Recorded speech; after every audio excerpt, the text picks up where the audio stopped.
Hey guys, Dylan Kingsbury here. Thanks for visiting the blog once again. Today I wanted to take some time to actually talk about retargeting. I know I've done a video recently about sequential retargeting, but this is going to kind of dive down into the nuts and bolts of retargeting and how to get started with it instead of advanced techniques. All right. Now, if you don't know what retargeting is, it's basically when you go to Amazon or you go to homedepot.com or bestbuy.com or something like that, or eBay actually does a lot of it as well. You'll notice visiting that page that you'll start seeing targeted ads from that website following you around online. So that's what retargeting is. Basically what happens is when you visit the page, that vendor or that domain will drop a cookie on your computer, and then that indicates to advertising platforms that you visited that page, thus you're interested in products from that page. Now eBay does this really well. So if you want to see a live example of it, go to ebay.com and just visit any product and you'll start seeing variations of that product. If you went to eBay and you looked at, let's say, a Nikon 3200, like what I'm using right now, then following that visit, you would start seeing ads for other Nikons, maybe Canons, because there's obviously no brand associated with it. So it's just, you know, they want a DSLR camera, so let's show them DSLR cameras. Now, why retarget, right? Why not just run advertising campaigns like everybody else? Now, the idea behind it is that person has already expressed interest in whatever product it is that they're looking at, right? So with the whole 7 touches before somebody buys kind of mentality, if that person's already expressed interest, then let's go and tap them a couple of more times and they'll most likely buy. And it does work. It works really well. We've used it on every launch since January, I believe, January of last year, and we've seen massive results. I believe, now I don't have the statistics to back this up right now, but I believe one of our launches we spent $600, maybe $700 on retargeting, and I think the output, obviously this is rough, it's not going to be exact, but the output was like 18,000 in revenue, right? So you can see there's a good ROI there. I'm not going to calculate that off the top of my head, but you can see that it's worth your time, at least. So I'm going to jump into the computer because what we're focusing on today is retargeting with Facebook. This isn't just retargeting, because in the make money online space, it can be difficult to get products approved with some retargeting platforms like AdRoll or Perfect Audience, okay? There's been a lot of people having trouble with that lately. And I've been doing it specifically through Facebook for about the last 7, maybe 8 months. So I'll jump into my Facebook account and show you how to set this up. I won't actually have a case study today. I will have more case studies down the road, so watch out for that. But I will show you how to set it up, the intricacies of Facebook, and exactly what you need to do to get this running on your own site. So I'm just going to hop into the computer here. All right, so here we are in the Facebook Ads Manager. And all you're going to do from here, you can see I'm not really running a whole lot of ads right now, but all you're going to do from here is come down to the Audiences tab. And you can see I don't have a whole lot running on this ad account. But in order to do retargeting, we have to create retargeting audiences, okay? So you can see, like I told you before, we were doing a little bit in the paleo niche. So we have our paleo retargeting list here, another one here, another one here, and I'll explain all of those in a second. Now, let's just start from the beginning. It's the best place to start. We're going to create our first retargeting list. Now, this really depends on the funnel that you're running, what kind of offers you have, if you're running to an opt-in page, if you're running to a sales page, etc., etc. So I'm going to create the first retargeting list. So we're going to click on Create Audience, and we're going to click on Custom Audience from your website. All right, now I'm just going to do this, let's say, for my blog, okay? So I'll put Dylan, actually I already have one on there for it, but blog. I'm just going to put opt-in, just so I can kind of run you through the type of setup you would have if you had a funnel. Okay, so this is going to be the opt-in. You know, this is interchangeable. Dylan Kingsbury blog opt-in, Dylan Kingsbury blog leads, or sorry, prospects, because this is what would actually go on an opt-in page. All right. So website traffic, what you want to do, if you have it set to anyone who visits your website, it's going to record everybody. And we don't want that, because there's no way for you to figure out who's visiting what page if absolutely everybody is on this retargeting list. So we're going to select people who visit specific web pages. All right. Now I keep my variable here to URL contains. And then you're going to put in the URL of the website you're going to be placing this cookie on. So let's create dylankingsbury.com/ and I'll just put opt-in-text. Now, Facebook is kind of finicky with the URLs. So I always leave out the HTTP at the beginning as well as the www, because URL contains just means that it's going to have this in the URL somewhere. Okay. You could even go down and do it this way, right? Because as soon as it sees that your URL contains opt-in test, it's going to pick that up. But I always put dylankingsbury.com or, you know, paleomoms.com or whatever project it is that I'm working on, just so I can see exactly where I have that code pasted. Now I'm going to move this over and hit 180 days. 180 days is the absolute longest Facebook will allow you. And if I highlight this, you can see maximum time 180 days. That's the longest they'll allow you to run this audience. After 180 days, you'll see the audience start to wither down as people are getting taken off of it. Now, that's not an issue if you continually refresh that list, if you're continually running traffic to those pages. But if this is kind of like a one-shot, if you're doing a launch, something like that, then you're going to see this audience drop pretty drastically 6 months after you build it. So my recommendation is use that audience on your next list, or sorry, on your next launch, and move them over to another list. So you're basically just going to be shifting them from one list to another, but you're going to be refreshing that 180 days at the same time. All right, so 6 months won't really expire. It'll just kind of shift over to another list. And this option never used to be here, but I do like it, because if I have their cookie, Facebook's cookie on my blog, and I have this page and I didn't know that I wanted an audience for it, but it's been getting visitors. Previous to this, when this option was not here, I would create this audience and nothing would happen. It would say this exact thing right here, not ready audience, too small, right? But now that we have include past website traffic, it'll go back and say, since he started this audience, he's had 785 people visit this page here. So let's put those 785 people into his audience, which is fantastic, because for a lot of things, that's going to speed up your audience building, because it's just going to register all the cookies that you've already dropped. Okay, so I'm going to click Create Audience,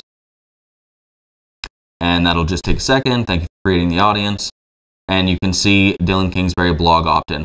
Now, obviously, I don't even have that page, so this is going to say audience too small. Now, let's go over and we will log in to the blog and go to all pages and click add new. And this is just going to say, obviously, I want this to be the same. Whoops. I want this to be the same as this, so it'll be opt-in-test or opt-in-test. That's how it'll come out on WordPress. And then all I would do is I would grab my pixel. Now, it's important to remember this pixel is always going to be the same. Okay, always. It's not going to change ever. So, well, not ever, but in the near future, it's not going to change. So the thing to remember is that if this pixel is posted in, let's say, the theme of your blog, then you don't need to go and post it on individual pages. So if I open this page This is just like my regular blog. Actually, here I'll change this so it's a little easier to look at. So I'll preview that, and it's just going to be a square. Now, if I view the source on this page, you should see that I already have my pixel. Okay, so you can see this is my pixel right here. All right, now that means that I don't need to go and post this pixel on this page specifically because I have it built into my theme. Okay, so when that happens, all you have to do is create the audience and it's automatically going to start running.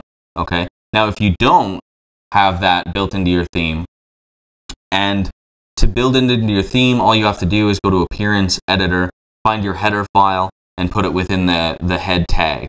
Okay, you can find that easily on Google. It's a simple HTML edit.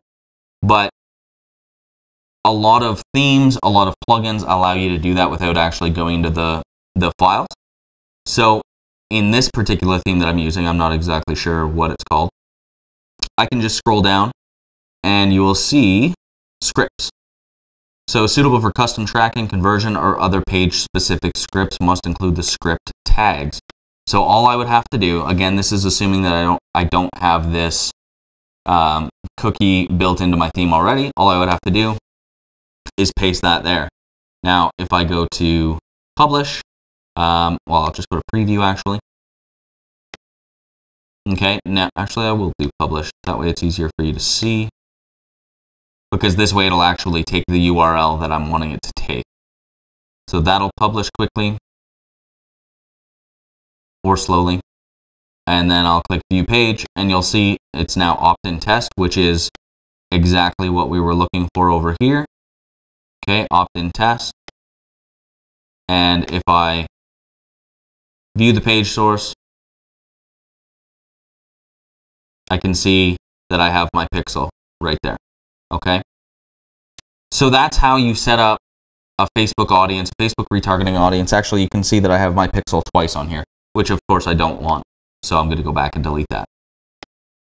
But that is how we set up a retargeting audience. Okay, now you can do this either very remedially like this, where it's just one page and that's all you're going to target. But what I would recommend and what I do, as you can see from the audiences that I have, is I have a retargeting audience for every step in my funnel. So my squeeze page, the retargeting audience is always called opt-ins or leads.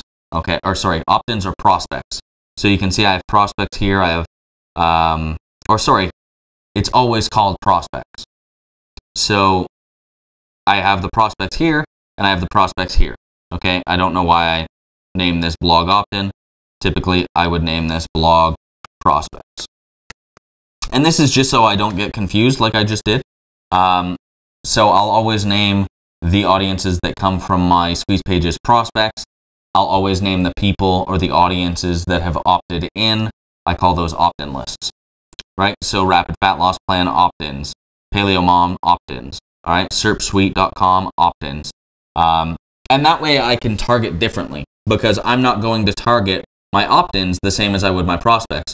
My prospects, I want to get back to my page so I can get them to opt in and have them move over to that retargeting list. Whereas my opt-ins, I want to get back to a page and have them purchase so they can move over to a different list. Okay, so this would essentially be the transition. They would start on the SERP Suite prospects list, which means they visited an opt-in page. They would then move to the SERP Suite opt-ins list, which means they've opted in on an opt-in page.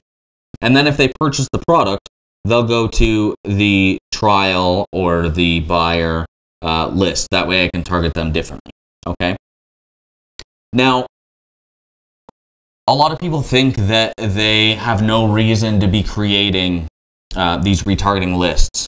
All right. They think that they don't have any assets out there or anything like that. Now, I had a conversation with a good friend of mine, Omar Martin, a little while ago, who surprisingly hadn't done a whole lot of retargeting. So we sat down for an hour and a half, and I just showed him exactly how to do it. Now, this grew into him retargeting absolutely everything.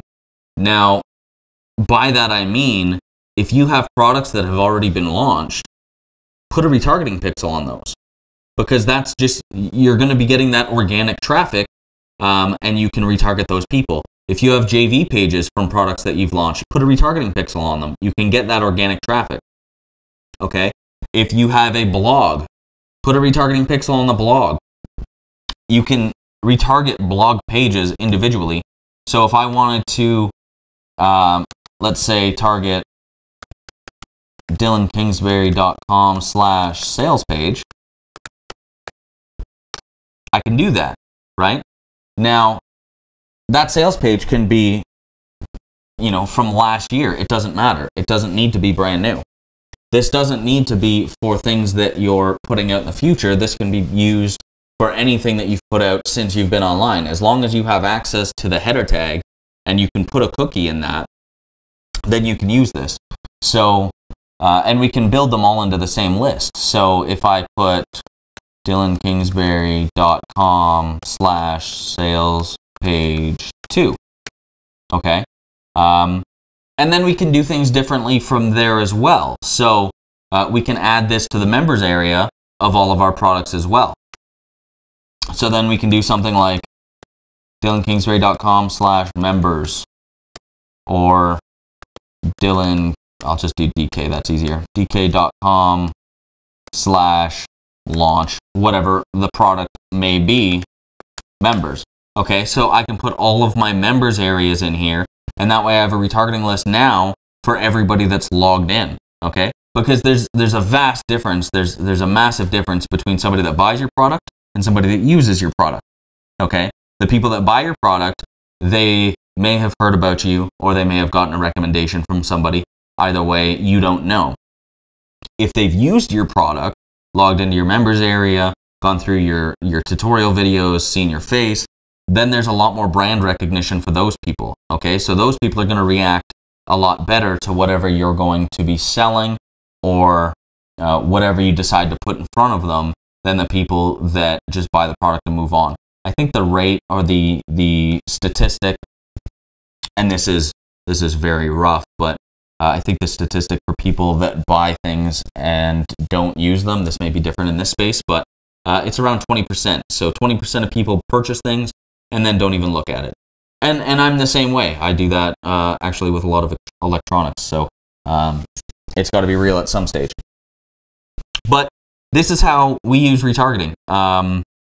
Now, if you guys have any questions, again, I don't dive too deep into things like this, because I need real world examples. I will dive deeper into these when I'm doing case studies, when I have a big launch coming up and I'm doing the case studies for that, and you'll be able to see exactly how I do everything to set up for that launch, and the 60 or 70 or 100,000 people that we put on that list within a couple of days of the launch, and how we react to that and how we monetize that. But until then, I figured I would just come out with a nice little instructional video to kind of explain how to do it, why you should do it, and where you should do it. So that's retargeting. That's obviously a very basic example of retargeting, but retargeting nonetheless.